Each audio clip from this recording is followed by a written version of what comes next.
क्या आपको अस्थमा की प्रॉब्लम है, बार बार खांसी या फिर सांस लेने में तकलीफ होती है? तो सही तरीके से अगर आप फिश का सेवन करते हैं तो अस्थमा में डेफिनेटली आराम मिलेगा।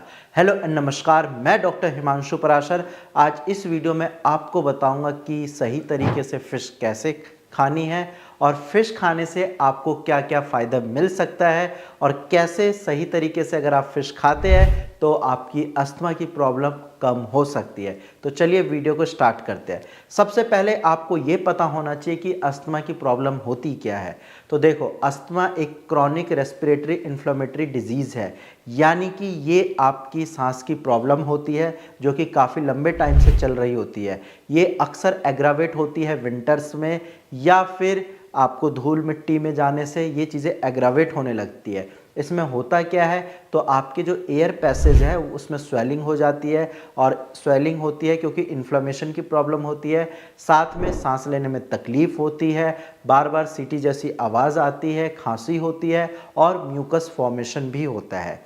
ये तो बात हो गई अस्थमा के बारे में। अब हम बात करते हैं कि फ़िश में ऐसा क्या है कि अस्थमा में पेशेंट को आराम मिलता है। देखो, फ़िश में कुछ चीज़ें होती है जो कि अस्थमा पेशेंट के लिए बहुत ज़्यादा लाभदायक है। उसमें सबसे पहली चीज़ है ओमेगा 3 फैटी एसिड। इसके साथ साथ फ़िश में प्रोटीन होता है, साथ में आपकी फ़िश में एंटी इन्फ्लेमेटरी गुण होते हैं, और इसके अलावा फ़िश से आपको विटामिन डी भी मिलता है जो कि आपकी अस्थमा में काफ़ी ज़्यादा हेल्पफुल है।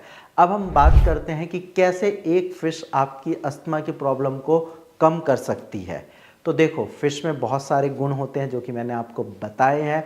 अस्थमा में कैसे हेल्पफुल है? सबसे पहले फ़िश आपकी अस्थमा की जो फ्रीक्वेंसी है उसको कम करती है। अब मान लो अगर आप बिना फ़िश के रहते हो, फ़िश नहीं खाते हो, तो हर दूसरे दिन या हर महीने आपको अस्थमा अटैक हो सकता है, या हर विंटर में आपको अस्थमा की प्रॉब्लम एग्रावेट हो सकती है। लेकिन अगर आप रेगुलर फ़िश का सेवन करते हो तो यही फ्रीक्वेंसी काफ़ी डिले होगी, यानी कि बार बार ये फ्रीक्वेंसी नहीं होगी। तो आप ऐसे समझ सकते हैं कि जैसे मान लो अभी हुआ अस्थमा अटैक तो 2-3 साल बाद दोबारा होने के चांसेस हो।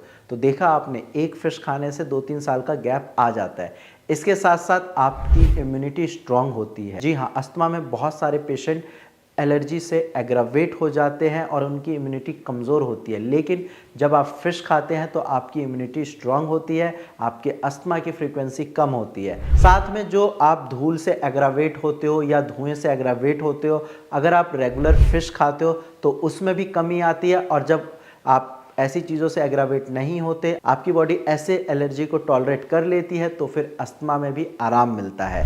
साथ में अगर आपके घर में बच्चे हैं, उनको अस्थमा की प्रॉब्लम है और आप रेगुलर उनको फ़िश खिलाते हो, तो फ्यूचर में उनकी अस्थमा की प्रॉब्लम में कमी आएगी। और अगर अस्थमा नहीं है फिर भी वो सही तरीके से फ़िश खा रहे हैं तो फ्यूचर में अस्थमा की प्रॉब्लम नहीं होगी, क्योंकि फ़िश में विटामिन डी होता है जो कि आपकी बच्चों की ग्रोथ के लिए बहुत ज़्यादा ज़रूरी है, और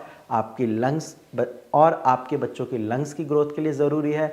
तो ऑटोमेटिकली अस्थमा की फ्रीक्वेंसी कम होगी और फ्यूचर में अस्थमा की प्रॉब्लम नहीं होगी। इसके साथ साथ अगर आप रेगुलर फ़िश खाते हैं तो आपके एयर पैसेज में जो स्वेलिंग हुई है, जिसकी वजह से एयर पैसेज नैरो हो गया है, जिसकी वजह से आपको इन्फ्लेमेशन की प्रॉब्लम हुई है, तो वो इन्फ्लेमेशन कम होता है, स्वेलिंग कम होती है, और फ़िश में एंटी इन्फ्लेमेटरी गुण होते हैं जो कि आपकी अस्थमा की प्रॉब्लम को ठीक कर सकती है। अब हम बात करते हैं फ़िश को खाना कैसे हम कुक करें। तो देखो, सबसे पहले आपको ध्यान ये रखना है कि फ़िश को आप हल्का फ्राई करें या फिर बॉईल करके खाएं, और तेल मसाले बिल्कुल कम रखने हैं। एक चीज़ का ध्यान रखना है कि डीप फ्राई फ़िश बिल्कुल नहीं खानी है, क्योंकि उससे फिर ज़्यादा ऑयल की वजह से आपकी प्रॉब्लम बढ़ सकती है।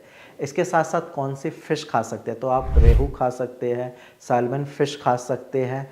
ये फ़िश आप अगर खाते हैं तो इसमें बहुत सारी चीज़ें मिलती हैं। अगर आप ये फ़िश खाते हैं तो आपको प्रोटीन मिलेगा, विटामिन डी मिलेगा, ओमेगा 3 फैटी एसिड मिलेगा, और इनकी वजह से एंटी इन्फ्लेमेटरी गुण भी मिलेंगे जो आपको अस्थमा से लड़ने के लिए हेल्पफुल होंगे। तो अगर आप अपनी डाइट में फ़िश को इंक्लूड करते हैं तो डेफिनेटली आपका अस्थमा ठीक हो सकता है। लेकिन एक चीज़ का ध्यान रखना है, आप डाइट तो अच्छी लीजिए, साथ में कुछ फिज़िकल एक्टिविटी करिए और अपनी होम्योपैथिक मेडिसिन टाइम से लीजिए, आपका भी अस्थमा ठीक हो सकता है।